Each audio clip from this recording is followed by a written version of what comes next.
সম্মানিত দর্শক শ্রোতা মণ্ডলী, আসসালামু আলাইকুম ওয়া রাহমাতুল্লাহি ওয়া বারাকাতুহু। ফজিলতের দিক দিয়ে আল্লাহর জিকির সমূহের মধ্যে সবচেয়ে বড় বড় 4টি জিকির আছে। আজ আমি সেগুলি আপনাদের সামনে পেশ করছি। প্রথমটি হলো আত-তারগীব ও তারহিবের হাদিস। নবী করিম সাল্লাল্লাহু আলাইহি ওয়াসাল্লাম ইরশাদ করেন, যে ব্যক্তি 10 বার এই কলমা পড়ে তার সওয়াব হলো বনি ইসমাইল থেকে 4 জন গোলাম আজাদ করার সমান। আর কলমাটি হলো লা ইলাহা ইল্লাল্লাহু ওয়াহদাহু লা শারীকা লাহু লাহুল মুলকু ওয়া লাহুল হামদু ওয়া হুয়া আলা কুল্লি শাইইন কাদির। অর্থাৎ আল্লাহ ছাড়া কোনো মাবুদ নাই, তার কোনো শরিক নাই, তারই জন্য রাজত্বী, তারই জন্য প্রশংসা এবং তিনি সকল বিষয়ে সর্বশক্তিমান।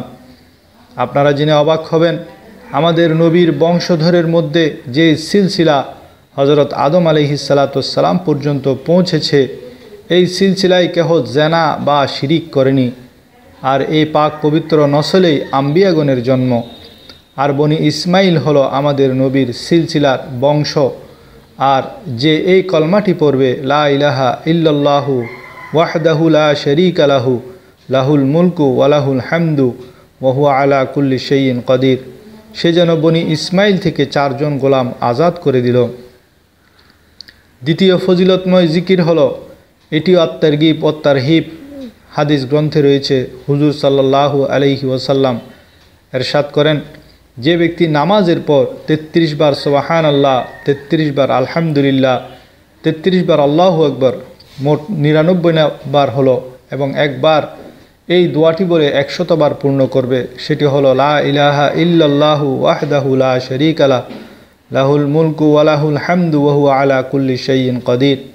যে এই জিকির করে তার সমস্ত গুনাহসমূহ মাফ করে দেওয়া হয়, যদিও তার গুনাহ সমুদ্রের ফেনাসমূহের বরাবর হয়। দেখুন কত সহজ সহজ আমল আর কত বড় বড় ফজিলত।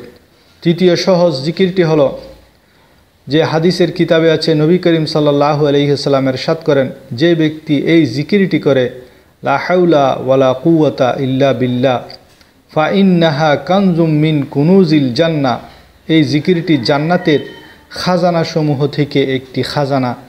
এই জিকিরটা আপনি যে কোনো সময় করতে পারেন আর হাসিল করতে পারেন জান্নাতের খাজানা সমূহ থেকে অসাধারণ খাজানা।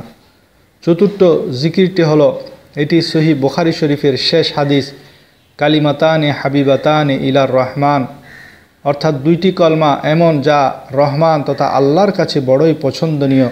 খাফিফাতানে আলাল লিসান, যা মানুষের জবানে খুবই সহজ, মানুষ মুখ দিয়ে উচ্চারণ করা খুবই সহজ।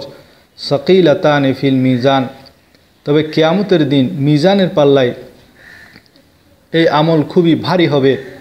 আর সেই 2টি কলমা হলো সুবহানাল্লাহি ওয়া বিহামদিহি সুবহানাল্লাহিল আযীম, সুবহানাল্লাহি ওয়া বিহামদিহি সুবহানাল্লাহিল আযীম। আল্লাহ পাক আমাদেরকে এই ছোট ছোট অতি চমৎকার এবং বড় বড় ফজিলতময় আমলসমূহ করার তৌফিক দান করুন।